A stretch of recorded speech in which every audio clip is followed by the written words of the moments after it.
Welcome to friends. आज हम लोग आज नया बेसिक कॉन्सेप्ट देखते हैं। ठीक है, चलिए। आज हम लोग बात करते हैं कनेक्शंस के बारे में। ठीक है, यानी कि आप लोग सुने होंगे कनेक्शंस कि कोई भी इलेक्ट्रिकल सर्किट होता है तो उसमें पॉसिबल कनेक्शंस कितने हो सकते हैं। ठीक है, तो हम जानते हैं कि पॉसिबल कनेक्शंस कितने हो सकते हैं। या तो आपका कोई दिया गया इलेक्ट्रिकल नेटवर्क होगा, वो किस तरीके का होगा, सीरीज कनेक्शन का होगा। ठीक है, या तो सीरीज कनेक्शन में होगा या पैरेलल कनेक्शन में होगा, पैरेलल कनेक्शन में होगा। ठीक है, तो दो टाइप के कनेक्शन हो जाएंगे। तो कोई भी सर्किट को या तो सीरीज कनेक्शन में होगा या तो पैरेलल कनेक्शन में होगा, या तो आपका सीरीज या पैरेलल दोनों में कोई सा भी नहीं हो सकता है। ठीक है, तो बेसिकली हम लोग क्या पढ़ेंगे, सीरीज कनेक्शन और पैरेलल कनेक्शन। तो सीरीज कनेक्शन को हम पहले देखते हैं सबसे पहले। चलिए सीरीज कनेक्शन को देख लेते हैं। तो ये क्या है, सीरीज कनेक्शन। अब सीरीज कनेक्शन को कैसे पहचानेंगे, ठीक है, इसी के बारे में हमको पढ़ना है। तो हमने क्या किया, एक एज्यूम किया हमने क्या, एक वोल्टेज सोर्स लिया। ठीक है, ये क्या है, एक वोल्टेज सोर्स। और इस वोल्टेज सोर्स से हमने क्या किया, दो इम्पीडेंस को कनेक्ट कर दिया। क्या किया, दो इम्पीडेंस को हमने इससे कनेक्ट कर दिया, Z1 और Z2। तो दो इम्पीडेंस को हमने कनेक्ट कर दिया, किस में किया, सीरीज में कनेक्ट किया। यहाँ से करंट निकल रही है I। ठीक है, और इसके क्रॉस वोल्टेज है V1 प्लस माइनस, इसके क्रॉस वोल्टेज है V2 प्लस माइनस। ठीक है, अब देखिए जो सीरीज कनेक्शन होता है, ठीक है, उसको हम लोग कैसे पहचानेंगे। तो बेसिकली क्या होता है, अगर जहाँ पे आपको सीरीज कनेक्शन दिया है, ठीक है, तो सबसे पहली चीज़ क्या होती है, पहचानेंगे कैसे।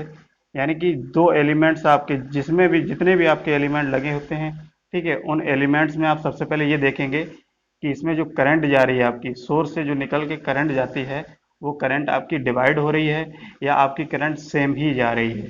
अगर करंट आपकी दोनों एलिमेंट में क्या है, दोनों एलिमेंट हैं, तो इन दोनों एलिमेंट में करंट आपकी अगर सेम जा रही है, ठीक है, दो आप कह सकते हैं कि ये कनेक्शन कैसा होगा, सीरीज कनेक्शन में। अगर यही करंट जो है आपकी कहीं ना कहीं ब्रांच में डिवाइड हो जाती, अलग अलग हो जाती, तो हम कह सकते थे ये कनेक्शन कैसा हो जाता, पैरेलल कनेक्शन हो जाता। ठीक है, तो ये चीज़ हम समझ गए। तो सीरीज कनेक्शन में क्या होगा हमेशा कि आई क्या है, रिमेंस रिमेंस कांस्टेंट, ऐसे कह सकते हैं रिमेंस सेम। ठीक है, रिमेंस सेम होगी। ठीक है, लेकिन वोल्टेज जो होगा दोनों एलिमेंट के अक्रॉस क्या होगा, अलग अलग होगा। ठीक है, यानी कि डिफरेंट होगा। तो ये इस तरीके से कह सकते हैं। अब ये जो सर्किट दिया है, ठीक है, तो सीरीज कनेक्शन में क्या होता है, अगर ये दो इम्पीडेंस दिए हैं Z1 और Z2, अगर हमको इस सर्किट का टोटल, यानी कि टोटल जेड इक्विवेलेंट निकालना है, तो जेड इक्विवेलेंट निकालने के लिए क्या करेंगे, अगर सीरीज कनेक्शन दिया है तो उस केस में क्या करेंगे, जेड इक्वल्स टू क्या करेंगे, यानी कि दोनों इम्पीडेंस जो दिए हैं इसको हम डायरेक्टली ऐड कर देंगे। तो जेड डायरेक्टली हम इसको क्या करेंगे, ऐड कर दिए। ठीक है, तो हमको ये क्या निकल गया, जेड इक्विवेलेंट, यानी कि इस सर्किट का जो टोटल इम्पीडेंस है वो कितना होगा, Z1 प्लस Z2 होगा। ठीक है, अब सपोज करो हमको क्या दिया, Z1 और Z2, यानी कि ये इम्पीडेंस है। तो इम्पीडेंस की जगह पे हम कुछ और भी हो सकता है हमारा हो, यानी कि हो सकता है रेजिस्टेंस हो, कैपेसिटेंस हो, इंडक्टेंस हो, तो कुछ भी हो सकता है। तो इसी हिसाब से हम क्या करते हैं, इसको हम एज्यूम करते हैं। ठीक है, तो सब सपोज करो हमारे पास क्या है, एज्यूम करते हैं कि Z1 अगर R1 है, ठीक है, और Z2 क्या है, R2 है, तब क्या निकलेगा, R2, यानी कि Z1 R1 है और Z2 R2 है, तब हम ये क्या निकालेंगे, Z, यानी कि सॉरी, R इक्विवेलेंट। ठीक है, तो R इक्विवेलेंट निकालेंगे। तो R इक्विवेलेंट क्या हो जाएगा, यानी कि दोनों को क्या करेंगे, Z1 plus Z2, R1 plus R2 add कर सकते हैं। ठीक है, तो यहाँ से क्या निकल जाएगा, आर इक्विवेलेंट। इसी प्रकार सिमिलरली हम कह सकते हैं, अगर Z1 की वैल्यू हम मान लेते हैं XL1 है और Z2 की वैल्यू XL2 है। XL1 और XL2 क्या होता है, इंडक्टिव रिएक्टेंस है। किसकी वजह से इंडक्टिव रिएक्टेंस है, इंडक्टेंस की वजह से। ठीक है, तो इंडक्टेंस क्या है, यानी कि एल की वजह से जो है इंडक्टेंस है, इसलिए इंडक्टिव रिएक्टेंस इसको बोला जाता है। अब इसका अगर इक्विवेलेंट निकालोगे तो इसका भी इक्विवेलेंट क्या हो जाएगा, X equivalent equals to Z1 plus Z2। तो Z1 प्लस Z2 क्या है, X L one plus X L two. ठीक है, तो यहाँ से क्या निकल जाएगा, X equivalent X L one plus X L two. इसी प्रकार हम कहते हैं कि अगर सपोज करो हम जेड वन को क्या एज्यूम करें हम क्या, एक्स सी वन, और जेड टू को हम एज्यूम करें एक्स सी एल टू। यानी कि कैपेसिटिव रिएक्टेंस, इसको क्या बोलते हैं, कैपेसिटिव रिएक्टेंस, यानी कैपेसिटर की वजह से जो रिएक्टेंस होता है उसको क्या बोला जाता है, कैपेसिटिव रिएक्टेंस। तो इसका अगर निकालेंगे तो ये क्या हो जाएगा, X C equivalent equals to क्या हो जाएगा, X C one plus X C two, ये हो जाएगा। अब क्या होगा, इस चीज को हम लोग कैसे लिख सकते हैं, जब भी कोई इंडक्टेंस दिया होता है, कैपेसिटिव रिएक्टेंस होता है, तो उसको क्या लिखा जाता है, 1/ओमेगा सी, यही लिखा जाता है। तो हम इसको क्या लिख सकते हैं, इसको देखिए क्या लिख सकते हैं, इस तरीके से लिखा जा सकता है, 1/ओमेगा सी इक्विवेलेंट इक्वल्स टू, ये क्या हो जाएगा, 1/ओमेगा सी वन प्लस 1/ओमेगा सी टू। ठीक है, तो यहाँ से हम ओमेगा ओमेगा को कैंसिल करके इसको कैंसिल आउट कर सकते हैं। तो हमको क्या मिलेगा, सी इक्विवेलेंट इक्वल्स टू C1/C2, तो ये निकल जाएगा यहाँ से। ठीक है, तो हमने देखा कि आपका अगर जो भी सीरीज में अगर आपका Z1 की जगह पे कैपेसिटर अगर कनेक्ट होता है, C1 या C2 की वैल्यू अगर यहाँ कनेक्ट होती है, तो अगर उसका इक्विवेलेंट निकालोगे तो उसका इक्विवेलेंट क्या निकलता है, 1/C1 प्लस 1/C2। तो ये पॉइंट आपको याद रखना है।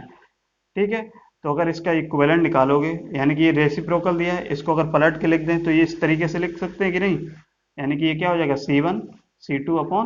C1 plus C2। जब इसको सॉल्व करेंगे तो हमारा सी इक्विवेलेंट क्या निकलेगा, C1 प्लस C2। ठीक है, इस तरीके से हो जाएगा। तो ये इंपॉर्टेंट पॉइंट है आपका। इसमें क्या होता है, जब भी आपका सीरीज कनेक्शन दिया होगा, ठीक है, उस केस में आपका चाहे रेजिस्टेंस हो चाहे इंडक्टेंस हो, ठीक है, या आपका इम्पीडेंस हो, तो वो डायरेक्टली सीरीज में आपका डायरेक्टली कनेक्ट क्या होता है, ऐड हो जाता है। बट अगर कैपेसिटेंस दिया है तो कैपेसिटेंस के लिए आपका क्या हो जाएगा, जस्ट इसका रेसिप्रोकल हो जाता है, इसका क्या है, रेसिप्रोकल हो जाएगा। जब इसको सॉल्व करेंगे तो पैरेलल के केस में ये चीज आ जाती है। ठीक है, तो ये होता है आपका सीरीज कनेक्शन। ठीक है, चलिए इसमें कुछ और पॉइंट्स देख लेते हैं, क्या क्या इंपॉर्टेंट्स होते हैं। अब ये सीरीज सर्किट दिया है आपका, ठीक है, इसकी एनालिसिस हम लोग करते हैं। तो क्या होता है, जो सर्किट दिया है उसमें हम क्या करते हैं, अप्लाई करते हैं केवीएल। ठीक है, जब हम केवीएल लगाते हैं, ठीक है, तो केवीएल लगाने पे हम लोग क्या देखते हैं, यानी कि जब केवीएल इस तरीके से लगाएंगे, तो हमेशा जब केवीएल लगाते हो आप हमेशा एक चीज़ ध्यान रखना कि जब भी आपका एलिमेंट लगा हो, यानी कि रेजिस्टेंस या कैपेसिटेंस या इंडक्टेंस कुछ भी लगा हो, यानी कि जो पैसिव एलिमेंट्स होते हैं, अगर पैसिव एलिमेंट्स होगा तो उसमें करंट हमेशा आप एज्यूम करोगे करंट पॉजिटिव टर्मिनल से एंटर कर रही है वो हमेशा। ठीक है, लेकिन जब वोल्टेज सोर्स होगा या करंट सोर्स का कुछ भी होगा, तो उस केस में हम लोग ये देखेंगे कि जो करंट की एंटरिंग पॉइंट है वो किस साइन पे एंटर कर रहा है, वही टर्म आप लिखोगे। जैसे सपोज करो हम क्या करते हैं, केवीएल जब लगाएंगे तो केवीएल में क्या है, जब करंट की एंटरिंग कर रहे हैं, सपोज करो करंट हमारी यहाँ से निकल रही, तो ये करंट जा रही किस में, पॉजिटिव टर्मिनल पे। तो पॉजिटिव टर्मिनल हम क्या करेंगे, इसको V1 इसको लिख लेंगे, प्लस फिर ये प्लस एंटर करेगा तो V2। ठीक है, अब ये करंट की डायरेक्शन क्या है, यानी कि ये वोल्टेज सोर्स के नेगेटिव टर्मिनल पे एंटर कर रही है। तो नेगेटिव टर्मिनल पे एंटर कर रही है तो हम इसको कैसे लिख सकते हैं, नेगेटिव लिख सकते हैं, इक्वल्स टू 0। ठीक है, इसी तरीके से आप जब इसको लिखोगे, सॉल्व करोगे, तो V1 प्लस V2 ये हो जाएगा। अब हम जानते हैं भाई ओम्स लॉ, ओम्स लॉ क्या कहता है कि V इक्वल्स टू IR, यही होता है ओम्स लॉ।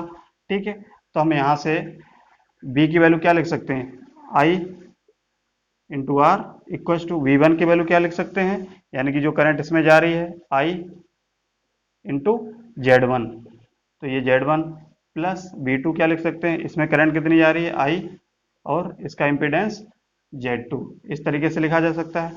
अब देखिए यहाँ से हम क्या करें, I को कॉमन लेके कैंसिल आउट कर दें। ठीक है, तो अगर कैंसिल आउट करेंगे तो करंट, तो इसका रिलेशन क्या आ जाएगा,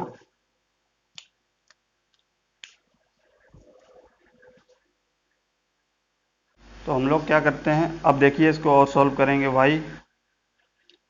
ओम्स लॉ, ओम्स लॉ में क्या है, हम जानते हैं इसको क्या लिख सकते हैं, V और V1 को हम कैसे लिख सकते हैं, I Z1 plus I Z2, इस तरीके से लिखा जा सकता है।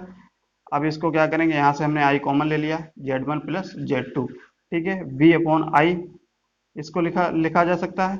और ये क्या हो जाएगा, ऐसे नहीं, इसमें I की अगर करंट निकालेंगे, I करंट क्या हो जाएगी, V upon Z1 plus Z2, ठीक है। हमने यहाँ से I की वैल्यू निकाल ली यहाँ से, ठीक है। अब क्या करेंगे, अगर सपोज करो हमको क्या निकालना है, V1 की वैल्यू निकालना है, ये सर्किट दिया है, अगर इस V1 की वैल्यू निकालना है तो क्या करेंगे, हम जानते हैं इफ V1 फाइंड आउट करना है, ठीक है। तो V1 इक्वल्स टू क्या हो जाएगा, V1 क्या होगा, I और Z1, यही होगा V1, ठीक है। तो V1 की वैल्यू यहाँ से निकालने के लिए I की वैल्यू हमने क्या किया, ये वैल्यू यहाँ से पुट कर देंगे यहाँ पे, तो यहाँ पे वैल्यू पुट किए तो क्या आ जाएगा, Z1 प्लस Z2 और ये Z1, ये हो जाएगा। अब देखिए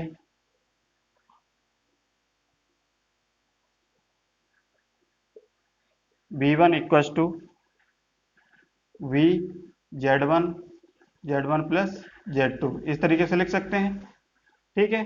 तो ये रिलेशन आया आपका, आप समझ सकते हैं, यानी कि इस तरीके से इसका रिलेशन ये आया। ऐसे ही अगर सपोज करो हमको क्या निकालना है, V2, तो V2 अगर निकालेंगे तो V2 के अक्रॉस क्या है करंट, I और Z2, तो V2 की वैल्यू अगर यहाँ से निकालोगे तो I की वैल्यू हमने क्या पता है, तो V Z1 प्लस Z2 और ये Z2, इस तरीके से लिख सकते हैं। इसको और अच्छे से लिख लो, Z2 Z1 प्लस Z2 और ये total voltage V।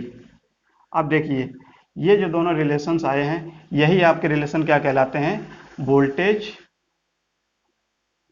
Division rule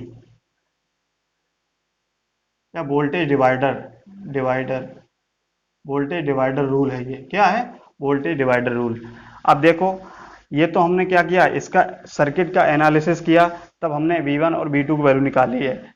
अब देखो इसमें आप क्या देखोगे, अगर सपोज करो कोई सर्किट आपका कॉम्प्लिकेटेड दिया गया है, ठीक है, तो उसमें अगर क्या करोगे, अगर सर्किट आपका सीरीज में दिया है, डायरेक्टली आपको अगर V1 या V2 की वैल्यू निकालनी होती तो आप क्या करते, ये सारा झंझट नहीं करते। उस केस में क्या करते, अगर हमको ये वोल्टेज डिवाइडर रूल अगर पता होता, ठीक है, तो उससे क्या होगा, देखिए हमने क्या किया, यानी कि V1 की वैल्यू निकाली है, तो V1 की वैल्यू निकालने के लिए क्या किया है, टोटल वोल्टेज, ये क्या है टोटल वोल्टेज इनटू इस वोल्टेज के अक्रॉस जितना इम्पीडेंस है वो उसका मल्टीप्लीकेशन, यानी कि Z1 अपॉन टोटल इम्पीडेंस, यानी कि Z1 प्लस Z2, ये करते तो यहाँ से क्या निकल जाता, हमारा V1 की वैल्यू निकल जाती है। ऐसे ही क्या है, अगर V2 की वैल्यू निकालनी होती है डायरेक्ट, तो V2 की वैल्यू निकालने के लिए क्या करते, हमको क्या है, V2 की वैल्यू है तो total voltage source, total voltage into इस वोल्टेज के अक्रॉस इम्पीडेंस Z2 और इसका total impedance upon Z1 plus Z2।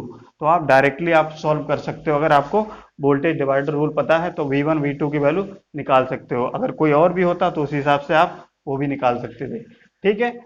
चलिए यही आपका क्या कहलाता है, वोल्टेज डिवाइडर रूल, ठीक है। ये वोल्टेज डिवाइडर रूल क्यों यूज किया जाता है, क्योंकि सर्किट को सिंप्लीफाई करने के लिए। चलिए नेक्स्ट इसी में देखते हैं, और चलिए इसमें कुछ और बेसिक्स जान लेते हैं। सीरीज कनेक्शन, तो सीरीज कनेक्शन में क्या हमने पढ़ा है, यानी कि वोल्टेज डिवीजन रूल, यानी कि जब कोई दो इम्पीडेंस आपके सीरीज में लगे रहते हैं, ठीक है, उस केस में अगर किसी भी एलिमेंट के अक्रॉस आपका वोल्टेज निकालना है तो आप क्या कर सकते हो, वोल्टेज डिवीजन रूल से डायरेक्टली आप लगा सकते हो। किस फॉर्मूले से, इस फॉर्मूले से। तो जैसे हमने क्या किया, इसके इस एलिमेंट के अक्रॉस वोल्टेज निकालना है तो क्या किया, V1 ये है वोल्टेज, इसके अक्रॉस वोल्टेज निकालने का है तो क्या निकला इसका, जैसा कि हमने प्रूव किया, यानी कि टोटल वोल्टेज लेंगे इनटू इस वोल्टेज के अक्रॉस, इस वोल्टेज के अक्रॉस क्या है, जितना एलिमेंट होगा उसका मल्टीप्लिकेशन अपॉन जितना सर्किट का आपका इम्पीडेंस दिया उसको ऐड में लिख देंगे, ऐड करके, ठीक है। इसी प्रकार B2 का अगर वैल्यू निकालना है तो इस B2 के अक्रॉस जितना एलिमेंट है उसका मल्टीप्लिकेशन और जो टोटल वोल्टेज है उसका मल्टीप्लिकेशन अपॉन में जितना सर्किट का इम्पीडेंस है उसको ऐड करके लिख देंगे। तो ये क्या है, आपका वोल्टेज डिवीजन रूल है, ये हमने प्रूव किया है। अब इसी तरीके से क्या है, सपोज करो हमारे पास कोई अगर Z1 है, ठीक है, तो Z1 की जगह पे अगर हम सपोज करो R1 मान लेते या Z2 की जगह पे R2 होता, तो उस केस में इसका क्या होता वोल्टेज, इसके क्रॉस वोल्टेज कितना होगा VR1, तो VR1 की वैल्यू निकालते तो क्या हो जाता डायरेक्ट वोल्टेज ये और इसके क्रॉस जो रेजिस्टेंस है R1 upon total resistance R1 plus R2, तो ये फॉर्मूला निकल जाएगा। ऐसे ही अगर VR2 निकालना है तो VR2 निकालने के लिए क्या होते हैं, यानी कि ये वाला टोटल वोल्टेज इंटू इसके cross volt resistance upon R1 plus R2, ये चीज़ है कि नहीं। ठीक है, तो ये सारे क्या है, वोल्टेज डिवीजन रूल है। इसी तरीके से अगर हम Z1 को XL1 मानते और Z2 को XL2 एज्यूम करते, तो उस केस में इसके क्रॉस जो होता है यहाँ पे इम्पिडेंस यानी कि इंडक्टेंस होता, तो इंडक्टेंस के केस में आपका क्या होता, सेम वही होता। ठीक है, जैसा रेजिस्टेंस के केस में उसी हिसाब से आपका सिमिलरली वही आपका फॉर्मूला बन जाएगा। अब ऐसे ही क्या है, लेकिन ये चीज़ आपको याद रखना है, इसको इम्पोर्टेंट कर लीजिए मार्क, क्योंकि कैपेसिटेंस यानी कि जब कैपेसिटर यहाँ पे लगा होता तो उस केस में ये जो है इसका फॉर्मूला चेंज हो जाता। क्या चेंज हो जाता, ये चीज देखते हैं। तो इसके क्रॉस हमको सपोज करो वोल्टेज निकालना होता तो ये बी C1 होता, यहाँ C1 अगर C2 हो तो उस केस में क्या हो जाएगा, ये पहले क्या होता था C1 के, यानी कि इसी के क्रॉस आपका इम्पिडेंस लिखते थे, लेकिन यहाँ पे क्या करोगे C2 लिखोगे, यानी कि जस्ट इसका अपोजिट। ठीक है, और ये नीचे आपका सेम रहेगा C1 प्लस C2। ऐसे यहाँ पे अगर B2 C2 है तो यहाँ C1 हो जाएगा। ठीक है, और ये सेम रहेगा। तो यही आपका एक इम्पोर्टेंट है। और ये तो सारे सिमिलर हैं रेजिस्टेंस के जैसे, इंडक्टेंस रेजिस्टेंस हो या इंडक्टेंस हो या इम्पीडेंस हो, तो आपका ये डायरेक्ट फॉर्मूला यही है। लेकिन जब कैपेसिटेंस अगर लगा होगा तो कैपेसिटेंस के केस में आपको सिर्फ क्या चेंज करना है, यानी कि जो आपका निकालना है उसके अपोजिट वाला, जो आपका नहीं दिया उसका आपका इम्पीडेंस लिखना है यहाँ पे। ठीक है, इस तरीके से ये आपका वोल्टेज डिवीजन रूल हो गया। ठीक है, इसी तरीके से अब हम लोग क्या देखते हैं, पैरेलल कनेक्शन। ठीक है, तो पैरेलल कनेक्शन में क्या होगा, चलिए वोल्टेज डिवीजन रूल पे आप एक एग्जांपल देख लीजिए तो और आपका क्लियर हो जाएगा। ये क्या है, जैसे अगर इसको हमको सॉल्व करना है, यानी कि ये 2 ओम का रेजिस्टेंस है, ये 5 ओम का रेजिस्टेंस है, ये दोनों कैसे लगे सीरीज में। ठीक है, अगर हमको V1 और V2 की वैल्यू निकालनी है तो वोल्टेज डिवीजन रूल से हम जानते हैं क्या होता है, वोल्टेज डिवीजन रूल। ठीक है, ये क्या कहता है कि इसके क्रॉस वोल्टेज निकालना है तो V1 इक्वल्स टू, यानी कि इसके क्रॉस रेजिस्टेंस कितना है 2 अपॉन टोटल रेजिस्टेंस 2 प्लस 5। ठीक है, और इसके क्रॉस यानी कि टोटल वोल्टेज कितना है 10 वोल्ट। इस तरीके से लग जाएगा। अब इसको सॉल्व करेंगे तो ये क्या होगा 2 इंटू 10 अपॉन ये क्या हो जाएगा 5 6 7। ठीक है, तो ये आंसर निकल जाएगा। ऐसे ही अगर V2 निकालना है तो V2 कैसे करोगे, यानी कि इसके अक्रॉस जितना इम्पिडेंस है वो लिख लेंगे इंटू टोटल वोल्टेज कितना है 10 अपॉन टोटल रेजिस्टेंस, तो ये क्या हो जाएगा 50 अपॉन 7। ठीक है, तो यही आपका वोल्टेज निकल जाएगा। तो ये क्या है, वोल्टेज डिवीजन रूल से आप डायरेक्टली वोल्टेज को निकाल सकते हैं। ठीक है।